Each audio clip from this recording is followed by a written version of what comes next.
Hello, my friends.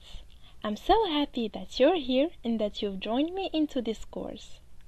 Before we get started, I want you to know that you will find all what I'm explaining in the companion file of each chapter. You can follow with me in it while you're watching a video, or use it whenever you want to take a quick look on some information after. So, thorax pain or chest pain is a sign or a symptom that scares us. And that is so normal, because it makes us think about a damage or a problem or noble organ, which is the heart. So, what does mean exactly this chest or thorax pain? Chest pain is defined as an abnormal and painful sensation located in the region of the interior thorax. This pain can have a different characteristic. It can be acute, never lived before, or chronic, repeated so many times. It can be located to only one place in our chest, or extensive to other members or organs. And it can radiate, for example, to the shoulders, or to the back, or not. There are many causes possible of this chest pain. It can be a simple muscle pain, including a ribs fracture after a shock, gastric pain coming from stomach as acid reflux, or simply due to stress. But among the most feared and dangerous causes are the various cardiac, vascular, and respiratory pathology, and we're going to talk about the most common ones. But before we start, I want you to know that our vascular system are composed of the blood who transport the oxygen and the nutrients to the organ and the tissue in the body, the heart which pump the blood to the whole organism, and the vessels which are divided into arteries, which are the vessels that lead the oxygenated blood or the blood rich in oxygen and nutrients from the heart to the tissue and the organ of the body.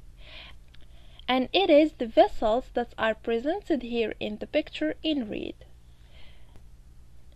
And veins, which bring the blood consumed by the cells of the body or the non-oxygenated blood from all the organ and the tissue of the body. And they are what's presented here in the picture in blue. So the first cause that can be responsible of a chest pain is the aortic dissection. The aorta is the original artery of all the arteries in the body. It comes from the heart, and through it the oxygenated blood irrigates the other arteries of the whole organism. Aortic dissection is a damage in the aorta, and among its important signs we have a chest pain. This dissection can be located, as we see in the picture, in the location 1, 2, 3, or 4. It is a rare cause of chest pain compared to the other causes that we will see. The second cause is pulmonary embolism. It is the obstruction of one or more arteries transporting blood to the lung. This blockage is most often caused by a blood clot, which can be formed in the lung or which travels to the lungs from another part of the body. Very often it comes from the legs. The third cause is pericarditis. It is an inflammation of the pericardium. This pericardium is a translucent sac that surrounds the heart in a way to protect it. His inflammation is usually due to a virus, but it can also be due to a bacteria or a systemic disease. The pericarditis is at the origin of a purulent liquid that settles between the pericardium and the heart. This liquid prevents the heart to function in a normal way due to its pressure, which limits the heart space, and that's why it gives us a chest pain.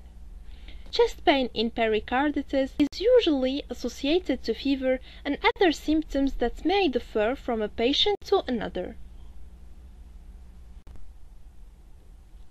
The fourth cause is pneumothorax. First, we should know that our lungs are surrounded by a membrane called a pleura that protect them from friction with the ribs and the chest, as we see here in the picture. Normally, this membrane is stuck to the lung with no spaces in between,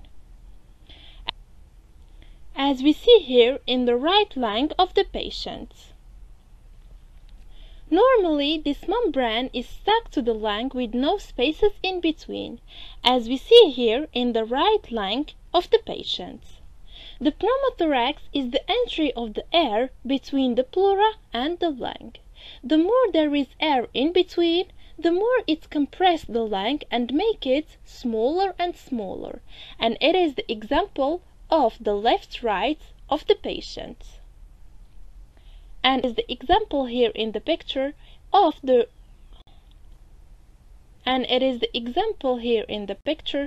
left lung of the patient.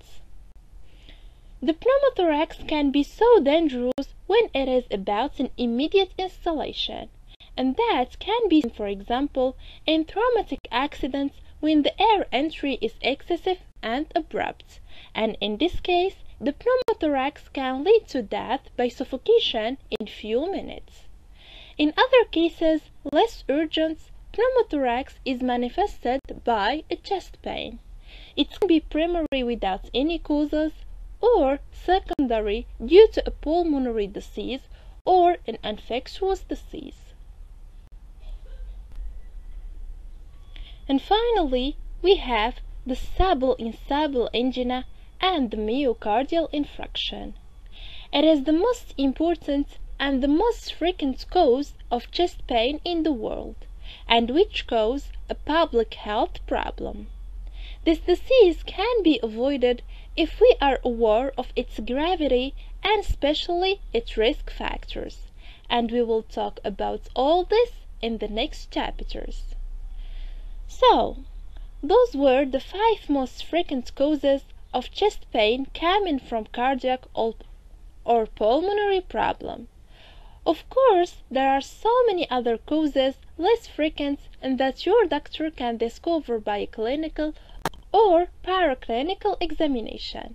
Now, let's learn about the anatomy of the heart and its circulatory system so we can understand well the origin of this chest pain.